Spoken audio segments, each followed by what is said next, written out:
You owe me $1,000 for swimming. Can you believe this? The HOA lady, Grace Perez, just hit me with the biggest fine in our neighborhood's history for swimming in my own lake. She thinks she's got me cornered, but I'm about to turn her mistake into my biggest win. By the end, she'll be paying me $5,000 a year. And trust me, that's not even the craziest part. This story's so wild, Hollywood couldn't dream it up. Drop a comment with where you're watching from, you'll need popcorn. Let me explain how this mess started. I'm Logan Reed, a 45-year-old high school history teacher, living in my grandma's lakeside cottage. They say good deeds get punished, right? Inherit a nice property, and the neighborhood sharks start circling. It was a Tuesday in March, after the worst parent-teacher conferences in my 23 years of teaching. Parents swearing their kid's a genius, blaming me for their failures. Stressed and wiped out, I needed my daily swim to unwind. That lake's been my escape since I inherited the cottage 18 months ago when Grandma passed. It's my safe place, where I forget about noisy teens and complaining parents. I was still dripping wet when I saw her clipboard. "Stop. You're polluting the community water," Grace said. I'd seen her around but never talked much. Dressed like she was off to a fancy meeting, designer sweats, perfect hair, clutching that clipboard like a weapon, I was confused. I'm in my own yard, and she's acting like I dumped trash in a fountain. "Excuse me?" I said. "This is my lake. I was swimming." Grace gave a creepy smile, the kind that ruins your day. HOA rules say all water features are community property, Mr. Reed.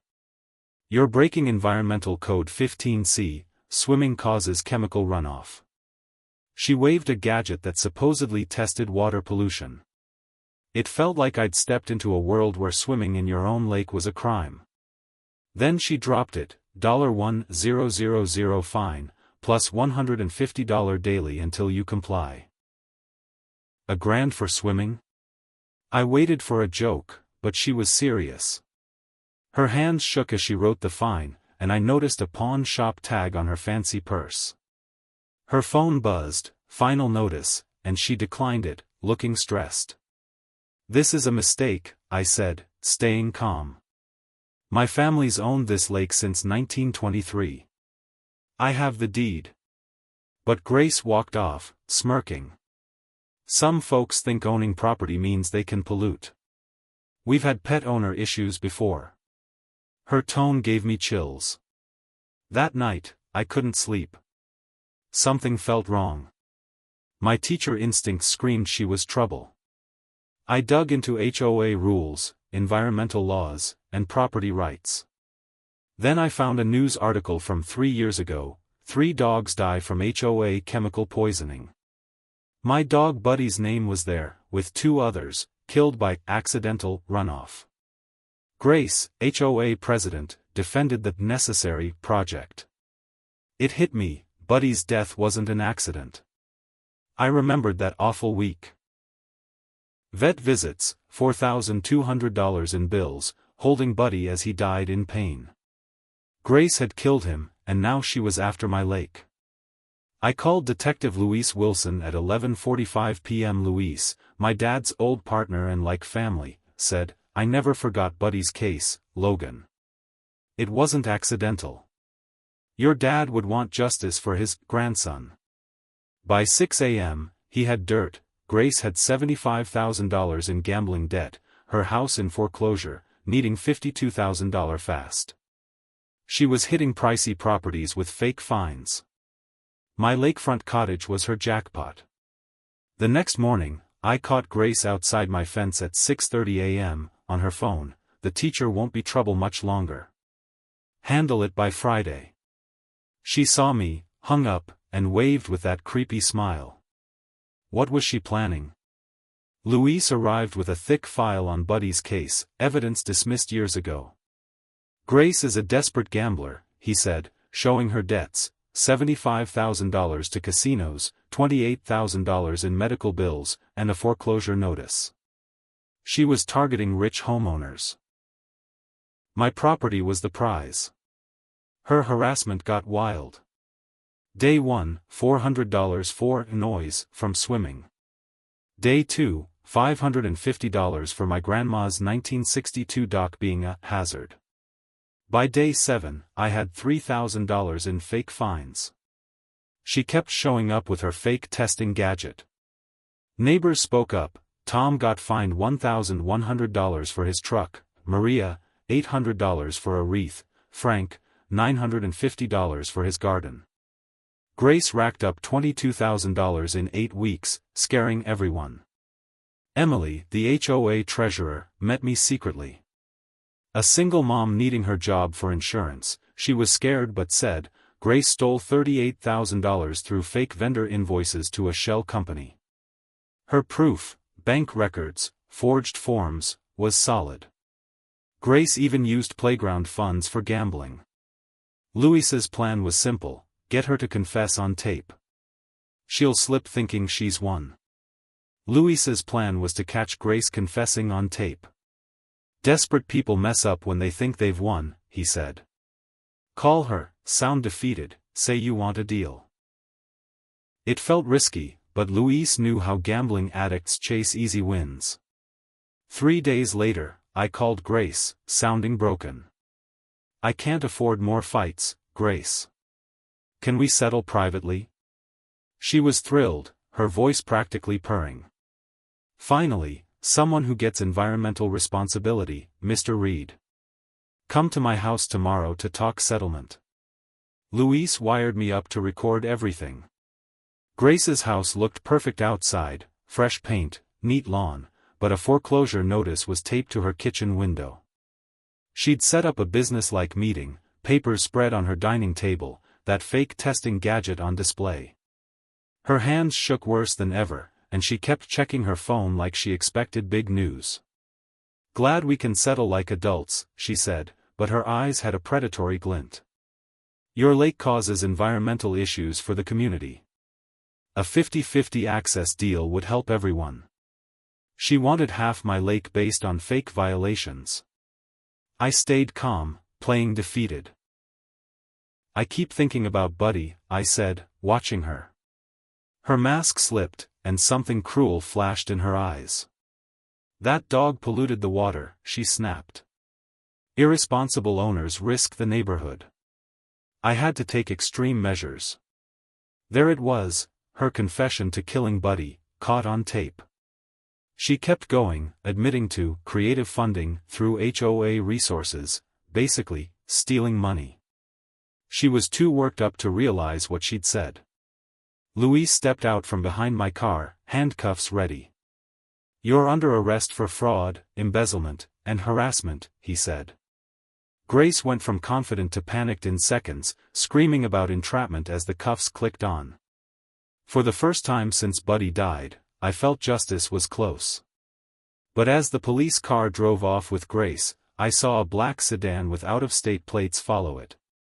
Tom, my neighbor, ran over, worried. Logan, that car's been parked here for 3 days. Emily said Grace kept mentioning someone coming to handle things. Who was she working with?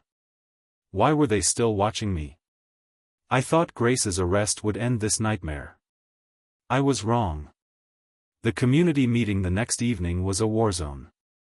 78 residents packed the community center, the most ever, but it wasn't a celebration. The room split down the middle, Grace's supporters glaring at those of us who wanted her gone. Tom chaired the meeting, but even his military background couldn't handle this chaos. Helen, a 78-year-old retiree, led Grace's defenders. We're deciding whether to remove a criminal or ruin an innocent woman, she said. Grace kept property values up, organized charity drives, helped neighbors. Her speech got applause from 37 residents who thought I was the villain. Mike, a 45-year-old dad, stood up, nervous. What if we're wrong? If Grace is innocent, we could get sued into bankruptcy. I've got kids in college, I can't afford that. His fear was real, and I saw what I was up against. Half the neighborhood worried about financial ruin if they misjudged Grace. When Tom called me to present evidence, the room went silent. Playing Grace's confession, her admitting to poisoning Buddy, hit like a bomb. People gasped. But Helen shouted, that recording could be fake. It's revenge from someone with a grudge. Did they think I had a movie budget? Then Emily stood up, a single mom risking her HOA job. Her voice shook but stayed strong. Grace stole $38,000 from our community fund over 18 months. I have bank statements, forged forms with my signature, and proof of fake payments to her shell company. The room exploded. Parents who'd backed Grace demanded answers about the playground funds. Rita, a grandmother, whispered, "My granddaughter keeps asking about the swings Grace promised. She stole that money to gamble?" Emily's casino records matched the stolen amounts perfectly, and you could see trust in Grace shatter. The vote to remove Grace passed, 41 to 37. 4 votes saved us from a criminal running the HOA. But winning felt hollow when half the neighborhood still saw me as the bad guy. Emily's evidence showed we had just $1,200 left after Grace's theft, not enough for basic HOA needs or to fight lawsuits her supporters threatened. I offered $5,000 yearly for community lake access, a cheap rate for stability. It barely passed, 40 to 38. I was paying a community that half hated me to use my own lake, ironic, since Grace tried to steal it. Grace wasn't done with me.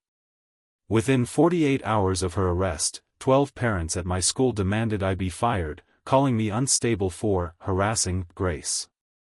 My principal, Dr. Williams, supported me but said, "The district's under pressure from big families. You're suspended with pay for an investigation." Suspended after 23 years of teaching for fighting a dog killer and thief. It felt like a punch. Some of those parents had kids in my classes, probably hearing I was crazy at home. The harassment went beyond my job. My car was keyed 3 times in a week. Someone smashed my mailbox, leaving pieces scattered like a warning. Every night, my house got egged. The worst was "Community Destroyer" spray-painted on my garage, costing $800 to fix. Luis started patrolling my house, but his worry scared me more than the vandalism. "Grace made bail yesterday," he said. "Someone paid $35,000 cash. She doesn't have that in jail. Someone big's backing her, Logan. Who had that kind of money, and why were they helping her?" Then came the break-ins, professional, not some teen smashing windows. I'd come home to find books moved, files accessed, drawers slightly open. Someone was searching my house regularly, with skills that chilled me. The final straw was at 2:47 a.m. one Thursday. I woke to someone testing my back door, then checking every window. Heart pounding, I grabbed a baseball bat and whispered to 911, "Someone's trying to break in."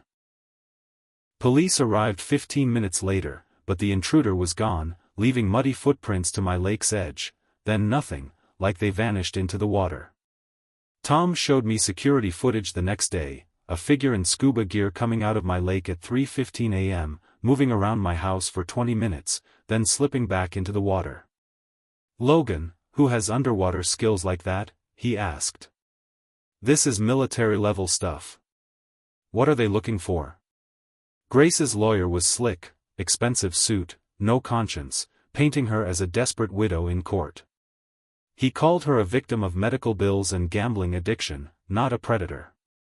We had her confession, Emily's $38,000 theft proof, and 15 neighbors' testimonies, but he played the jury with emotion. Witnesses praised Grace's volunteer work and her husband's cancer struggle. "Grace made mistakes after losing her husband," he said. "But Logan Reed set her up for revenge." Grace played the part perfectly, a frail widow crying about her husband's death. "The dogs were an accident during environmental work," she whispered. "I was protecting our water." When we played her confession, she claimed it was metaphorical, twisted out of context. Her spin was horrifyingly good. But Emily's testimony was a game changer. She showed $38,000 in forged invoices and casino withdrawals matching stolen funds. Grace wasn't protecting us, Emily said, staring at her. She stole playground money for gambling. The courtroom went quiet. The jury took 3 days, and I paced the courthouse, terrified one juror might buy her story. Louise warned, jury trials are unpredictable. Knowing Grace's backers were still out there made it worse. When the guilty verdict came, relief hit me like a wave. Grace's act collapsed, she screamed about conspiracies as bailiffs dragged her out. "You don't know what you're dealing with," she yelled at me. Judge Washington wasn't impressed. "Mrs. Perez, you defrauded neighbors, stole funds, and killed animals for money. You're sentenced to 4 years, 8 months, with $45,000 restitution, banned from HOA rolls." Neighbors packed the sentencing. Tom spoke about losing safety in his home. Emily shared the courage it took to expose Grace. I looked at her and said, "She killed Buddy to scare me, then tried to steal my lake. She terrorized us for her gambling, showing no remorse until caught. That's not desperation, it's evil." As Grace was led away, I saw her lawyer whispering to a stranger taking my photo, passing a thick envelope. "The teacher doesn't know what he's into," the lawyer said. The stranger's cold eyes gave me chills. "We'll handle it," he replied. What did that mean? Grace was in prison, but something felt wrong. Luis noticed my worry as we left. "Someone with big money's backing her," he said. "That $35,000 bail and fancy lawyer aren't cheap." That night, I should have been celebrating. Grace was locked up, justice won. But I lay awake, haunted by the lawyer's words. Who was that stranger, and what was I really up against? 3 months after Grace's sentencing, I was jobless. The school suggested I'd move on after the drama, and legal fees drained me. Half the neighborhood still saw me as the villain, but exposing Grace taught me something: most people don't know how to fight corruption. A speaking gig came by chance. Dr. Judy Mitchell, who ran an HOA conference, asked me to share my story. "We have 300 property managers coming," she said. "They need to know how this happens." Reliving 18 months of hell scared me, but the $2,500 fee was more than my last teaching paycheck. That speech changed everything. At the Marriott, facing HOA pros, I realized I'd become an expert by surviving Grace. Telling her story, fake fines, $38,000 theft, Buddy's death, got 5 minutes of applause. Questions showed how common this was. A woman said, "Our HOA president's been fining us for 2 years. Your methods could help." A man from Arizona described a shady treasurer. By the end, 12 people wanted consultations, 6 communities booked me. I started the HOA Defense Academy, an online course on fighting corruption. I thought maybe 100 people would sign up, but 847 enrolled at $297 each, $250,000 in a month. Success stories poured in. Maria, a Texas grandma, used my methods to expose an HOA president stealing $60,000. "Your course saved our community," she wrote. Lake access fees grew from $5,000 to $15,000 yearly as HOAs competed for rights. Corporate retreats brought $8,500 per event, booked solid. Grace's attempt to steal my lake made it crazy valuable. A book deal, Fighting HOA Corruption, netted a $45,000 advance. Teaching teens was great, but helping adults fight tyranny felt like my calling. By month 9, I earned $15,000 to $20,000 monthly from speaking, $12,000 from courses, and steady lake fees. From a stressed teacher, I became an entrepreneur. But success brought trouble. Private investigators followed me, asking about my property and routines.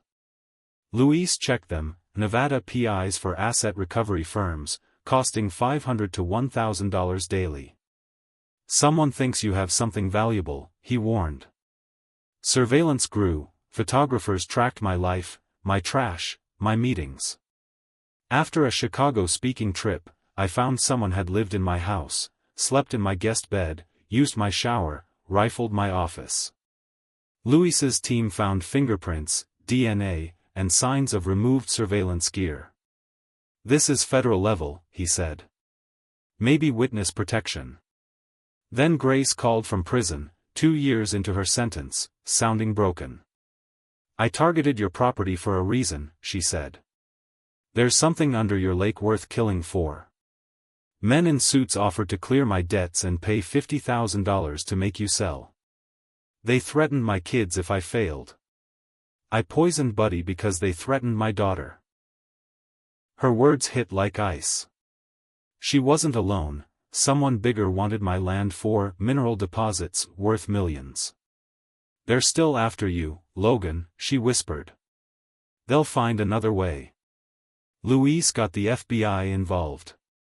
They found surveys from a Nevada mining group eyeing my lake for $8 to $12 million in minerals. Grace was their pawn in a bigger game. My life transformed, earning $400,000 yearly, featured on news, consulting on HOA laws, helping 47 communities oust corrupt officials. My courses trained 15,000 people with a 94% success rate. I bought Grace's foreclosed house for $156,000, turning it into a $10,000 monthly rental. My wedding to Judy by the lake, officiated by Judge Washington, used Grace's $67,000 restitution for a community party. Neighbors, once divided, united in celebration. My income hit $600,000 yearly. 8 states passed Logan's laws for HOA transparency. A mystery caller, FBI agent Marcus Webb, revealed a 5-year probe into the mining group using Grace. My methods helped them nail federal charges, sending executives to prison for 15 to 25 years. Grace, out after 32 months, was a broken cashier earning $13 an hour. A prison letter confessed she targeted me to save her family, but Buddy's death was her choice. I couldn't fully forgive her. From a $1,000 fine, I built a justice empire. Who's behind the mineral plot? That's another story.